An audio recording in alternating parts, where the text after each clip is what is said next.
listen, never in my life associated the word boring with baseball. We know what's up. Me? Yeah. Famous? Yeah. And I'm like giddy over there smiling like, we're about to win this shit. Did everyone give you crap? Give me a good host story. I'm not picking it up. We both love the game. We talk about it every day. Getting on baseball. Having some popcorn, you're fooling around your phone. I'd have to wait in line for 3 hours. Hang on, because it's about to be a wild ride. I woke up this morning and the first thing I did was open my computer and said, I need to get the rankings of the top prospects in baseball. I need the most updated rankings in all of the world when it comes to the prospects in baseball. And so not only did I get those, but then I thought, who is the person that I would want to talk to the most on this planet? And that's the guy who helped put together that list, MLB Pipeline's own Sam Dykstra. What an intro. Hey, Rob. Yeah, it is every time. I'm telling you. I gotta start be using my this best as one my yet, voicemail. though. That might be my best one yet. So, yeah. Well, hey, listen. We always appreciate you coming on. You're a regular part of the family, but it's a special time to talk to you right now because MLB Pipeline just had their new top 100 list. I mean, it's just all encompassing. I implore everyone to go at MLB.com, MLB Pipeline, to see not only the rankings but the write-up that you did, which is incredible. I'm looking at it right now, and it's just really it really picks through the top 100 of everything you would want to know, which is what we're going to do now. And so, spoiler, I think Sam, we sort of just got to start with the top 10, right? Yeah, that makes sense to me. All right, let's do that.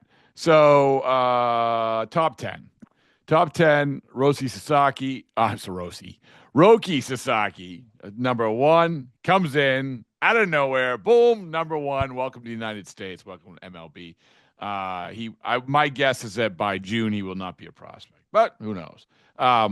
Roman Anthony of the Red Sox, number 2. Walker Jennings, outfielder for the Twins, number 3. Dylan Cruz, outfielder for the Nationals, number 4. Jackson Jobe, a guy who I was there when you interviewed him in spring. He's right-handed pitcher for the Tigers, number 5. Max Clark, back-to-back Tigers. People are feeling much better in Detroit, 5 and 6, Jobe and Clark. Kristian Campbell for the Red Sox, number 7. Andrew Painter, right-handed pitcher for the Phillies, number 8. Carson Williams, shortstop for the Rays. Travis Bassana rounds it out. Of course, the top pick in last year's draft. Second baseman for the Guardians. All right, let's start here because there's a lot of different ways we can go. First of all, how are you? How are you, Sam? Are you okay? I'm good. It's good to have the list out, first off.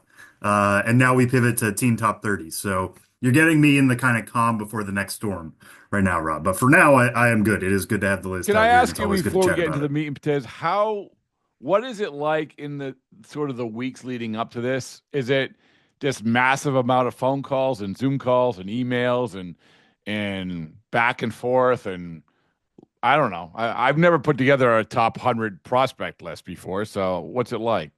Yeah, it's a lot of emails. It's a lot of calls. It's a lot of coordination with my co-writers, Jim Callis and Jonathan Mayo. I mean, everybody has their own different process for doing this, so I can't speak to how other sites and other organizations do it, but we vote on a top 125, each of us, which is our own educated guess. We smash those together. We send out what that amalgamation looks like to clubs. We get feedback from the clubs saying, move this guy up, move this guy down. And you weight certain things certain ways. Some teams are very honest about it. Some teams like to promote their own guys, which, is their right to do.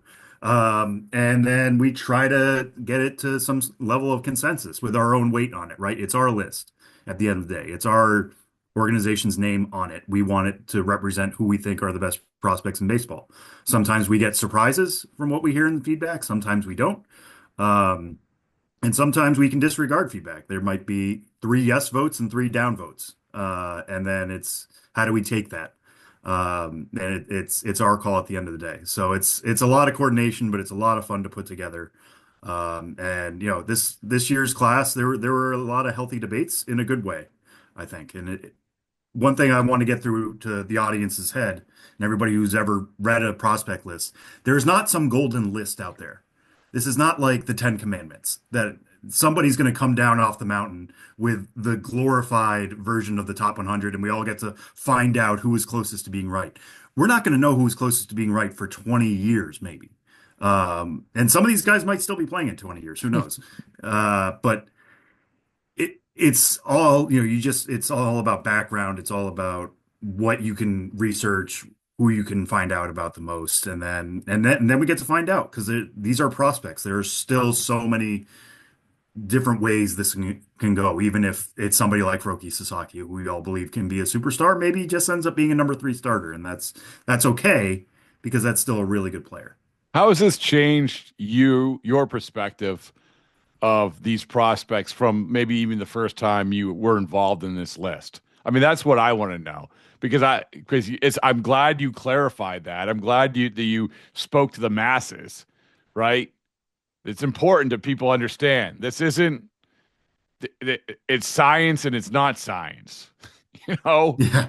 And so, but we all think it's science, and that's one of the great things that it represents, because baseball's about conversation, baseball's about debate.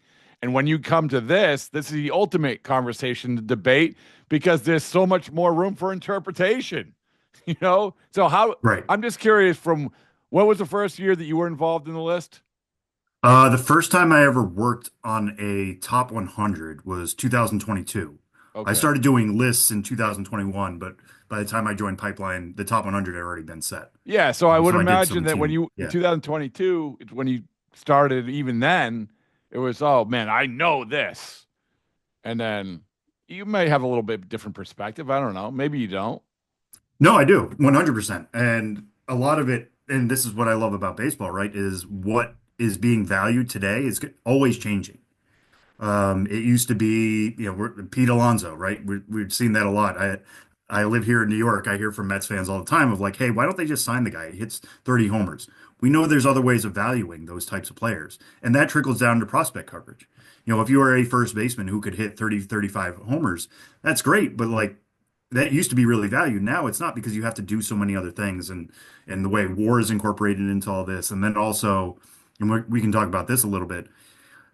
Pitching is really interesting to evaluate now because on one hand you have these megastars like Jackson Jobe and Roki Sasaki who have multiple plus to plus plus pitches that make you think this guy's going to make 10 plus all-star teams and maybe win a couple Cy Youngs, and that seems very valuable. But on the other hand, you're trying to balance that against nobody really throws 200 plus innings anymore. Yeah. If you're comparing that with some of these position players who have the potential to get 600, 650, maybe even 700 plate appearances in a season, that seems more valuable, even if they're not quite as good a player on a day in, day out basis. So weighing all that stuff, and then the way that analytics is more available to us now in the minor leagues than it ever has been. The fact that StatCast is at the AAA level, it's at single A, and if we dig a little bit deeper, we can get all of that TrackMan data for basically every player in the minor leagues now, all the way down to the Dominican Summer League. It's insane.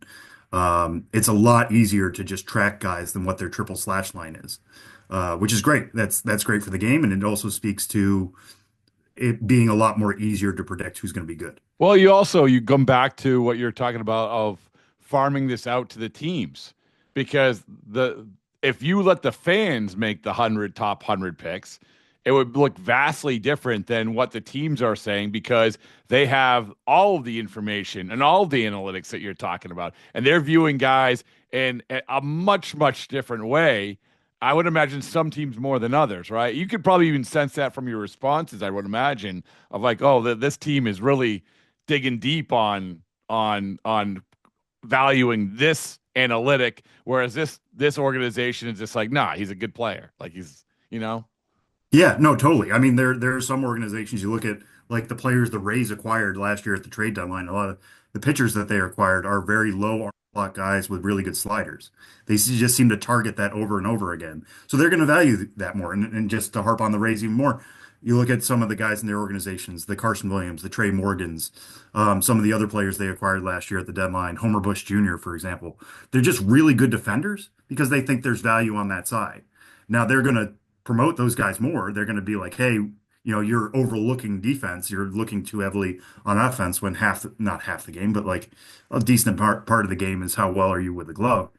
And other organizations aren't going to value that as much. They just want to see you hit well on your way to the minor leagues, and they're going to lean more on hard hit rate, 90th percentile exit velocity. Some teams even just prefer slugging or isolated slugging. So it's good to have that diverse background, right? If we were only looking at it through the prism of how Tampa Bay votes, this would be a completely different list. Well, let me ask you this. So without naming the team, what's the memorable response that you got? Ooh, there was one team, and I won't say who the player was, but they tried to push the player onto the top 100. It's not somebody who's on the top 100, I should say this. They tried to push them onto the top 100 because they got a lot of calls about this player in the offseason in trades. And they said it's a lot easier to keep the player when we're speaking to management and owners and whatnot, if this guy's on the top 100.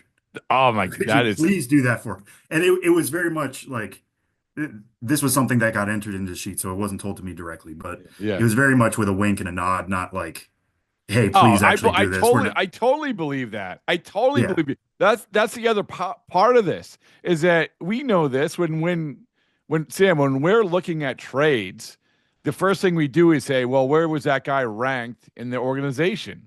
And that's what we do. And Right. and owners do it, and fans do it, and that's a lot of times, unfortunately, how things are judged. Even though like it's the team might, as to your point, the Rays might value someone just because of their skill set.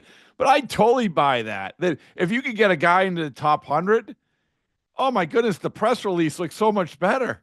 Yeah, right. Yeah, the social media graphics, everything that you put out is yeah. it jumps to a different level. Yeah, I mean it's like some teams are good about it. They understand what we're doing. They understand we're trying to inform fans. We're trying to get the most information we can. Some are treated differently, and yet that's part of the game, Rob, right? Like I'm sure this happens to you plenty of times too when you're reaching out to sources. Some of them are helpful, and some of them are doing it with an agenda.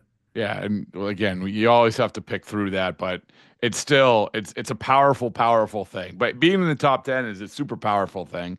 And the first question is an obvious one, which is or at the beginning I rattled off the first 10.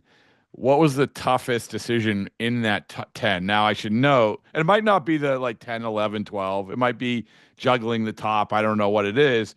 But I should note that after Bazana at 10, Jordan Lawler, who I believe had been in the top 10, correct?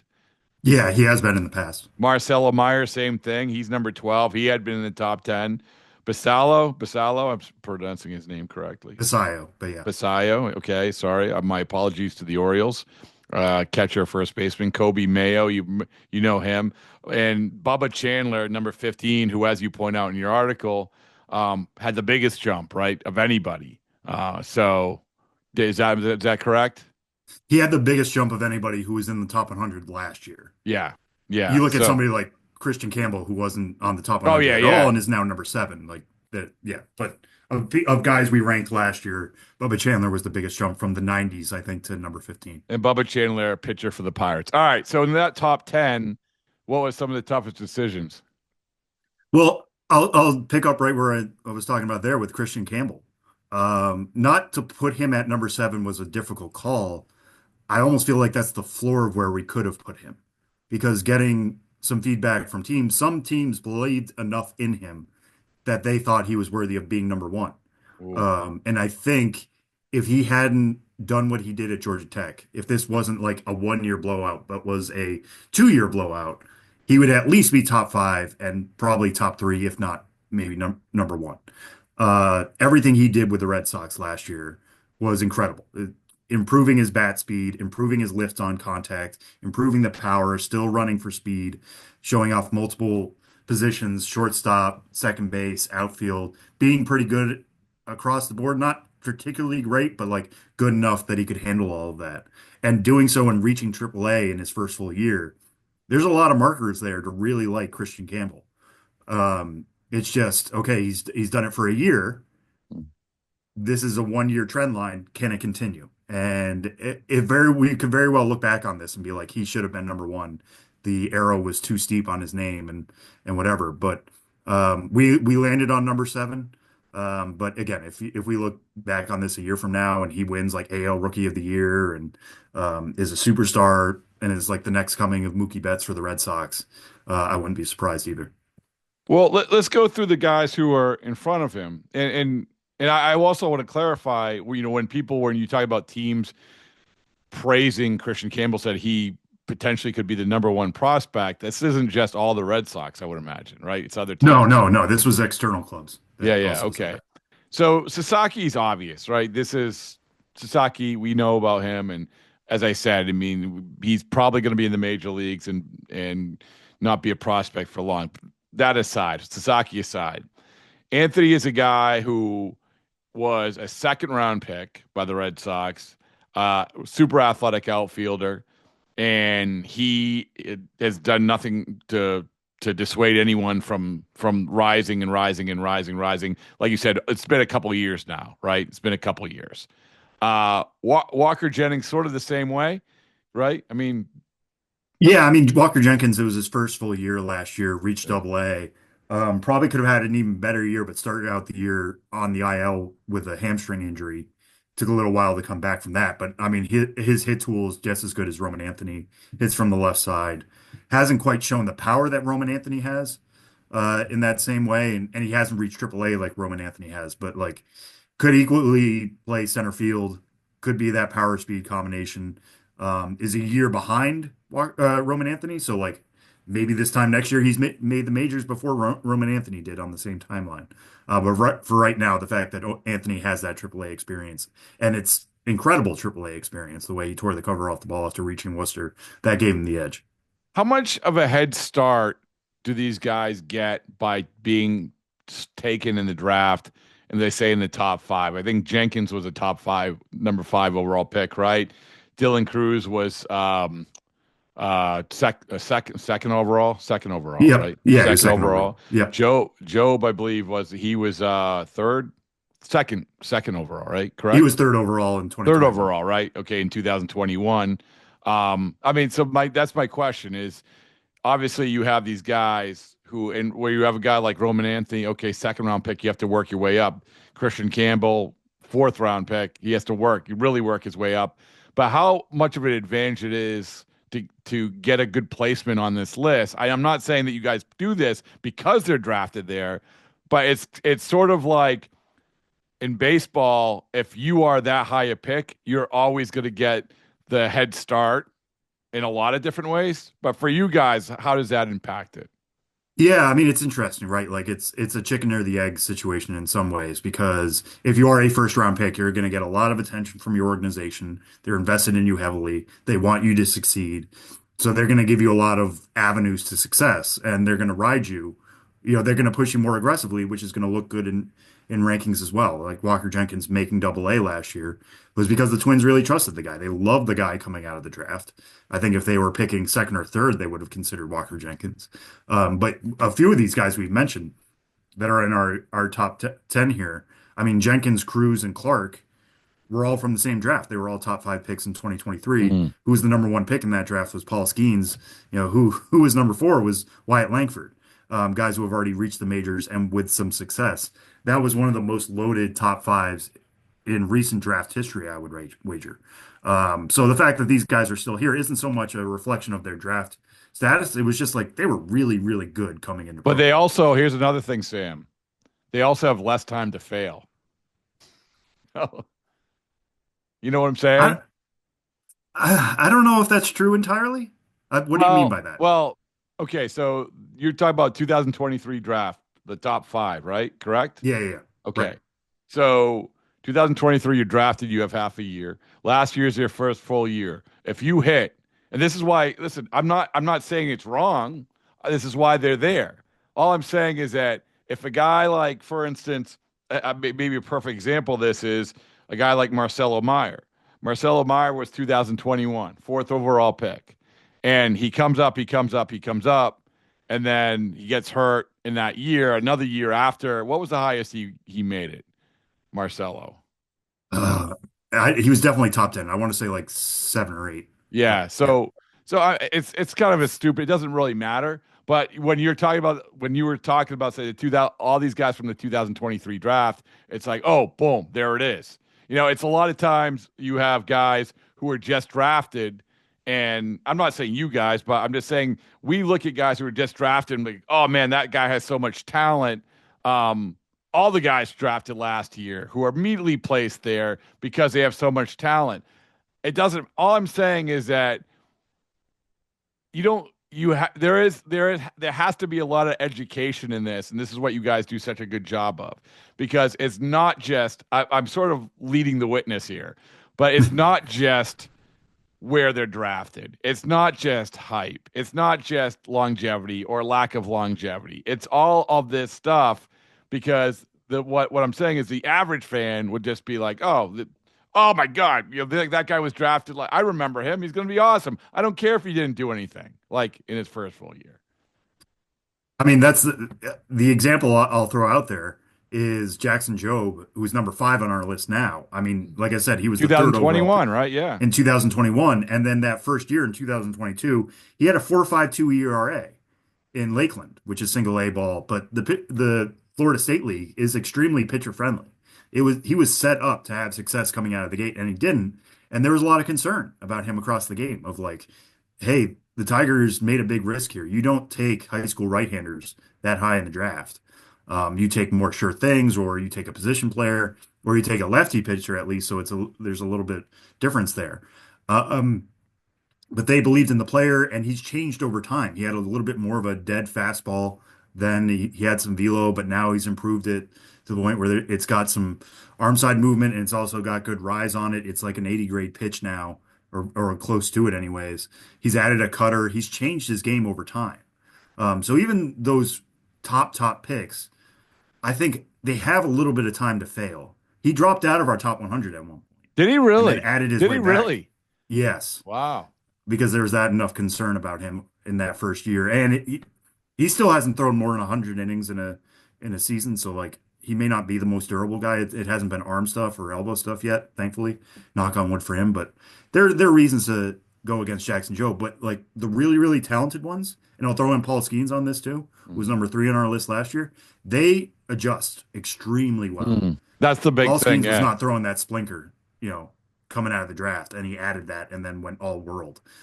These really, really good ones who tend to be drafted high, they learn how to fix it, and that their makeup is just as much of a reason as why they're drafted so highly as their skill set. Well, one of the guys I'm really intrigued by is the other Tiger prospect, Max Clark. And he's obviously a toolsy guy, right? You see the guy in person. He was roaming around the World Series as doing some sort of corresponding for somebody. And he's 20 years old, right? He was high school draft pick, but he's jacked. But it's fine to come out and be a high draft pick, be the highest. He was the highest high school pick that year, 2023. Yes, he was. Yeah. So it's fine to have that, but then you got to show something, and obviously he's shown something. What's your take on him?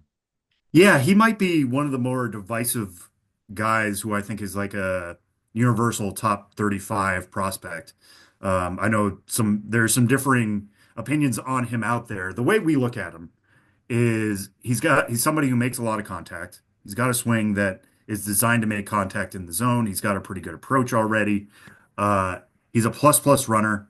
He might end up being a plus defender in center field. He's got a cannon for an arm. The big question is the power. And it's starting to come along a little bit. And hearing some of the reports and some of the things that we've heard on background about what he's doing this offseason, he's added exit velocity. He's doing things to see the ball deeper in the zone. He is making the right adjustments that is going to allow him to take off in that one deficiency that he has in his game right now. And there's the potential for him to be a 5-tool player.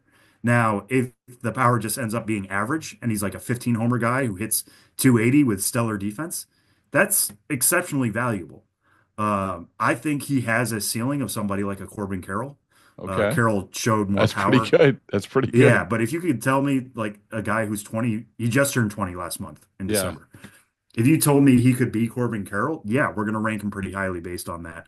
And I think his ceiling gets, I don't want to say overlooked, but I think his ceiling is exceptionally high and as high as anybody on this list.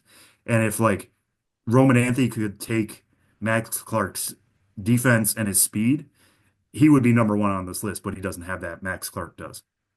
All right. So you mentioned Kristian Campbell, and he's a guy who it's really an unbelievable story.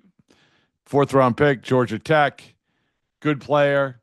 But listen, another guy who was like that was Mookie Betts. Not to give him comp, but sometimes this happens where a guy is undervalued. And we actually had on Ami Sade, the GM for the or assistant GM for the Diamondbacks, on and talk about when they drafted Mookie. And he's like, I said, what was your biggest regret? Or he said, my biggest regret was not drafting Mookie Betts earlier.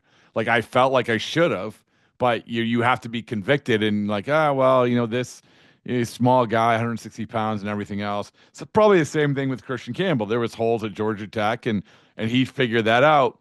But the jump he's made is sort of incredible because he wasn't even, correct me if I'm wrong, he wasn't even in the top 30 in the Red Sox prospects, right? Heading into last year. This time last year, 365 days ago, he was not in the top 30 Red Sox prospects, right? He was not, no. That's amazing. That's amazing. So it's exceptional. I mean, Yeah. it's really it's unheard of, honestly. As long as I've been doing this and I've been covering the minor leagues going back to 2012. I can't remember a time specifically. There might be some out there, but like from a guy going off the top 30 and we're in wait and see mode to jumping on top 100 discussions by mid-season. And then we got even more aggressive with him after the season, pushed him into the top 10, and then he rose up a few extra spots in the offseason research. I mean, it's incredible what he did because, like you said, there were holes in his game at Georgia Tech, and he didn't elevate the ball. The guy had never hit double-digit homers at Georgia Tech. He had 4 in 2023, 4 homers in 45 games. His slugging was pretty good. The guy hit the ball hard and he walked more than he struck out. So you could see the pieces that the Red Sox liked, but he just hadn't put it together that way. And the industry was just like, if this guy's going to hit the ball on the ground all the time, then yeah, he's going to end up being a 4th round compensation pick. And I remember hearing in Red Sox spring training last year, one of my jobs is to ask, hey, who showed up and is doing some different things, or who's ready to break out here that you guys have already seen. And Campbell's name came up consistently. Wow. They're like, hey, this guy's hitting the ball hard. We think we figured out something with his swing that it can allow him to elevate. Keep your eye on him. And I was like, all right, I will pass that along. It's good though. It's good. Like 30. when someone tells you to keep your eye on someone, that's automatically you keep your eye on them, right? Oh, 100%. I remember including that in my report because I wanted to have something to point back to. Yeah. And be like, all right, we heard about this in the spring. And then to see him take off like he did at Greenville, move to Portland with no issues. Guys were calling him Barry Bonds as his nickname, as a joke. I mean, he's a right-handed hitter. Like it's not a perfect comp, but like the guy just succeeded at every level of minor league baseball. And now is in the conversation to be the second baseman for Boston on opening day. It's an exceptional rise. It's a credit to the player for making the right adjustments. It's a credit to the organization for drafting him and giving him the right tools to break out like he has. All right, this is a totally unfair question, but give me maybe it'll make you look like a genius. Give me a guy you feel like can, maybe not to that extent with Kristian Campbell, but something along those lines. A guy that you have a feeling about. Maybe didn't crack the top 100, but a guy you have a feeling about is going to take a big jump. A big jump.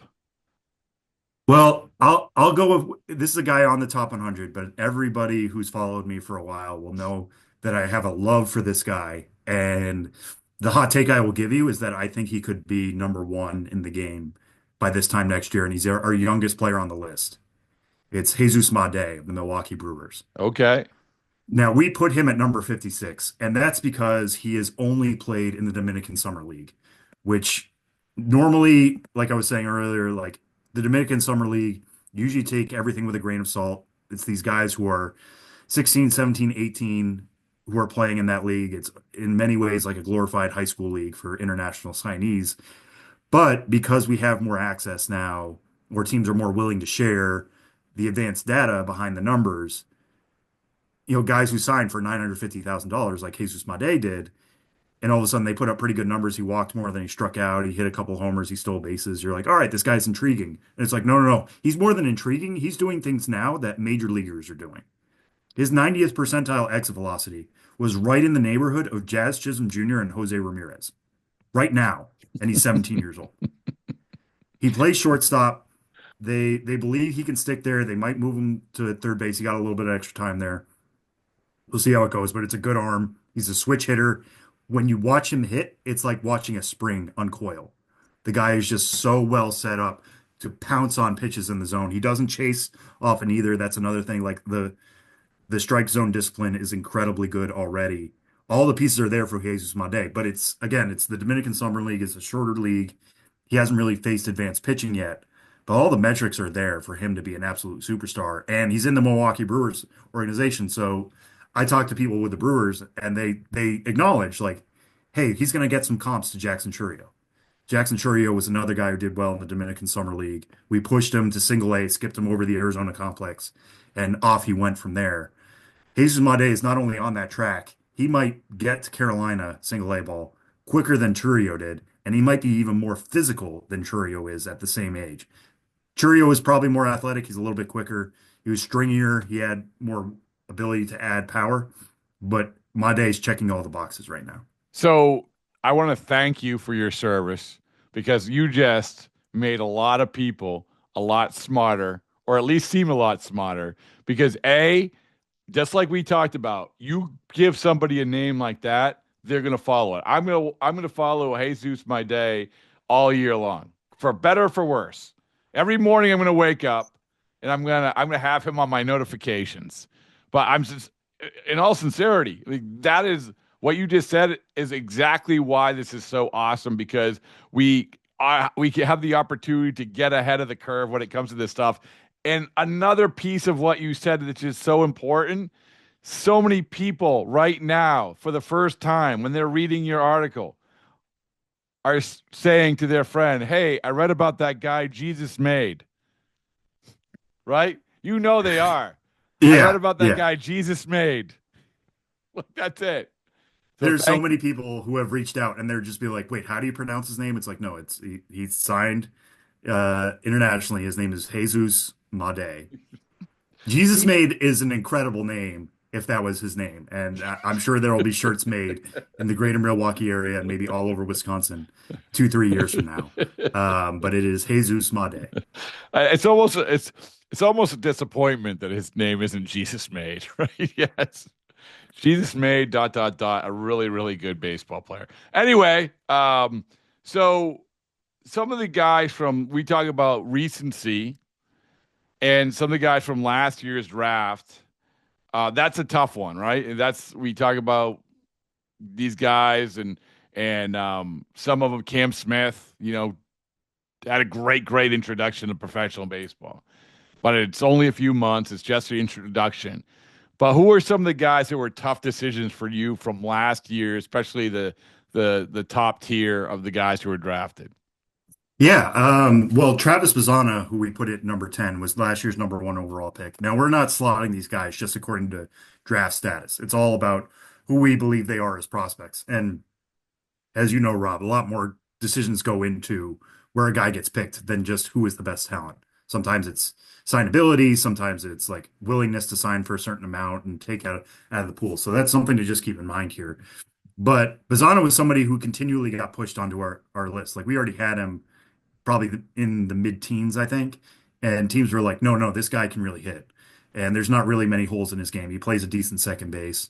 Yes, he's not a shortstop, but still he can handle himself well at second base. It's plus hit. It's pretty good power. It should translate well to every level. So you can keep riding that guy. So we put him at number 10 for that reason. One guy I'm going to be fascinated by this year is Jack Caglione, the Florida slugger. Guy hit, I think it was 68 homers in his last 2 years as a Gator. Was doing that as a two-way player. And the Royals drafted him last year, 6th overall. And they said, we know he wants to be a two-way player. We're willing to entertain that. Jack was very excited about that fact. They sent him to high A Quad Cities, only let him hit. They sent him to the Arizona Fall League just to get him a little bit more exposure, only let him hit. And then Annie Rogers, the Royals beat writer, reported that both sides agreed he's going to be hitter only in 2025. There's still maybe a window for him to be a pitcher, but he's going to be hitter only because he could potentially by the end of the year be in that lineup alongside Bobby Witt Jr. and Vinny Pasquantino. That's, adding his 80 grade raw power to that team would be exceptional. The only thing is, in college, he had an extraordinarily high swing rate, or well, chase rate, I should say. The guy knew he could hit every part of the zone. It's a big zone. He's 6'5", and he knew he could put bat to ball, so he swung all the time, and it worked fine for him in college. It got tested in the Midwest League. It got tested in the AFL. I asked him about it in the fall. He's like, "Yeah, it's something I'm aware of. I have to shrink my zone. I can't be swinging so much. These pro pitchers are going to be too good." Now that he's hitter only, can he take off and make that leap? And if he's only working on plate discipline all the time and not worrying about pitching once a week, I think the potential is there for him to do that. And then at first base, he's a big target over there. He's pretty athletic. Obviously, has the arm if he needs to sling it across the diamond to third or start a double play to second. But I think his status is something we need to keep watching of like how much is this going to open up for him? It's a good topic because obviously we always every year we have somebody, whether it's someone who's going to get drafted or someone's in the minor leagues who say, "Oh, well, this guy wants to be the next Ohtani. Look at if you can do this. This is the wave of the future. Teams are going to try to find the next Ohtani, not necessarily at that level, but someone who could fill a roster spot." And Sam, my opinion of it, it's just too complicated, man. Like it's just too much. It's too much. It's too hard to do one or the other. Otani's a unicorn. We get it. His physicality helps him do this. His talent helps him do this. But this stops saying, well, you can do both because it takes so much. It's hard to hit a baseball. It's harder to hit a baseball now than ever before. It's harder to pitch a baseball than ever before. Anyway, that's my rant about that. Well, not only that, but it's also difficult to stay healthy two ways. Right. Like if you blow out your UCL as a pitcher, guess what? You don't all of a sudden just go on the IL as a pitcher. You go on the IL as a hitter too. So yeah, there's just, especially with Kansas City, they invested so much in Jack and they clearly believe in him as a hitter. Let him do what he does best, and that is hit balls really, really, really hard. Yeah. And I think that was the easier sell for them. But when they were just like, "Hey, man, we can try you as a pitcher. You're probably a high A pitcher right now, but you're a double A hitter. And we could get you to Kansas City by the end of the year. Is that something you want, or do you want to take 3 years to develop as a pitcher and be crushing balls, but like holding back because of your arm and as you try to find control?" It's easy when you are exceptionally good at one thing. And the example I'll throw out on that too is when you were talking about it's exceptionally hard to do this. Remember Casey Kelly when the Red Sox drafted him? Oh yeah, that's going way back. Yeah, he wanted to be a two-way player Yeah. out of high school, and they said, "All right, we'll let you do it." And they let him hit, and he failed at hitting. So it was a lot easier to be like, "No, you're just a pitcher, dude. We tried it. We gave you a shot. It didn't work." The Royals aren't even going to do that. They're not going to let Jack They Haggerty shouldn't. have They like shouldn't. Like you said, 6 ERA. Right. Well, they have invested in him, and if you get a chance to have excellence in one facet, then do it. A friend of the last thing is, a lot of people, because Colorado isn't top of mind for a lot of baseball fans, let's be honest. But a friend of the program, Charlie Condon, University of Georgia guy, drafted third overall last year. He lands at 29th overall for the Rockies. He plays for the Rockies, 29th overall in MLB Pipeline Top 100. And he did not have a good start. But I think I just saw the report.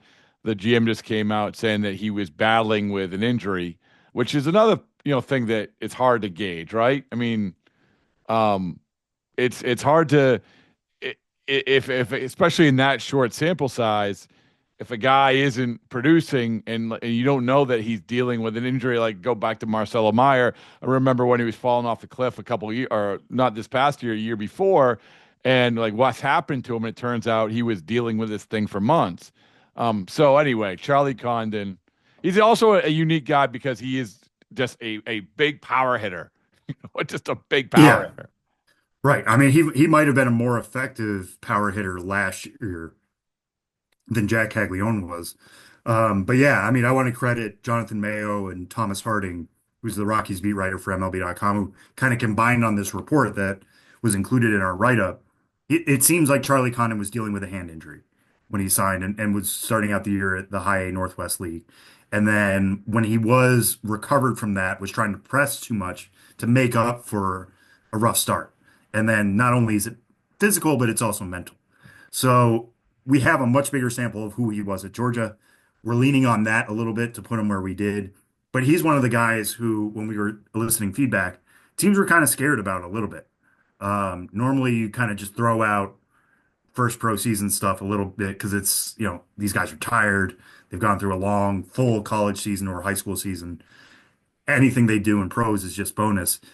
But when you're striking out 30% plus of the time, like Charlie Condon was, and not walking much, clearly pressing, it sets off a lot of alarm bells. So could he slip if this carries into next year? Yes. But if this was truly because of the result of a hand injury, and he looks like the guy who was very much a candidate to go first overall last year, we're not going to be surprised either.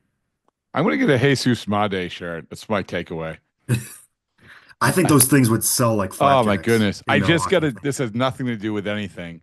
I just got a great T-shirt. Are you besides the baseballs and boring T-shirts, which you have more coming your way?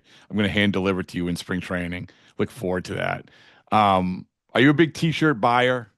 Oh yeah, Are you? probably too much. I've got a drawer of t-shirts that I need to go through and probably start chucking away.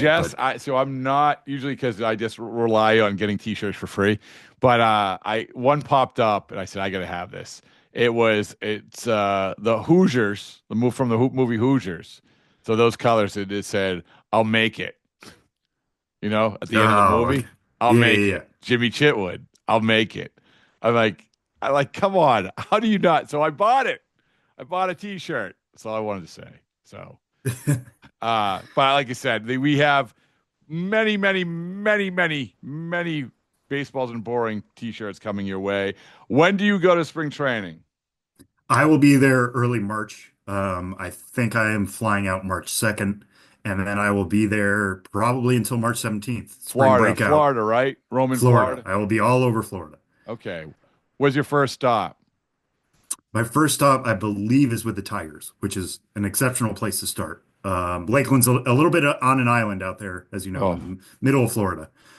Driving east of Tampa is not going to be a fun thing to do as my first gig, but getting to see Jackson Jobe, getting to see Max Clark, and so many of these other guys we haven't talked about, Tyrone Lorenzo, Josue Briseño.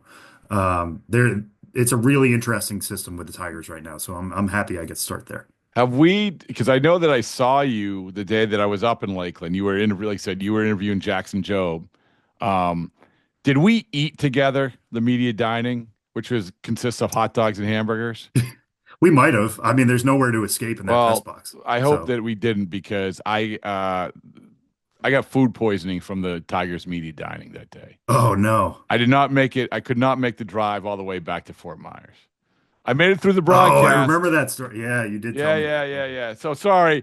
Anytime Lakeland's brought up, so that is going to be but it does speak to what you're talking about. They are on an island. If you're going to get food poisoning from somewhere, don't get it there because it's going to be a long drive back to wherever you are.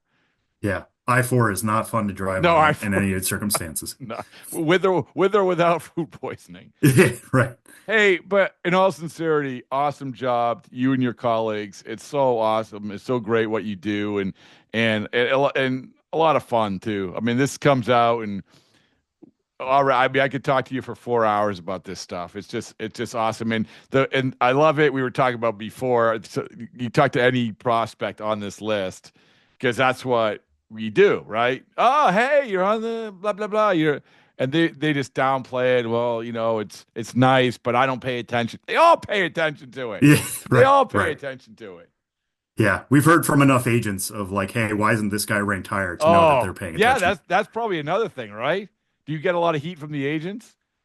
Not too much, not directly. But during the season, sometimes when we start updating and like if your guy got off to a hot start, hey, why isn't he represented here quite yet? And there are reasons, and sometimes, they are helpful, and it's just like dealing with organizations, right? Sometimes they're pushing their guys a little too much. You wield a lot of power, Sam. I like that. You wield a lot. Yeah, I don't like that part of it so much. I think more about educating fans than trying to judge guys too harshly one way or another. Well, we're here to educate, inform, and offer insight and information, and you do it all. So I appreciate it, Sam, and we'll talk to you soon.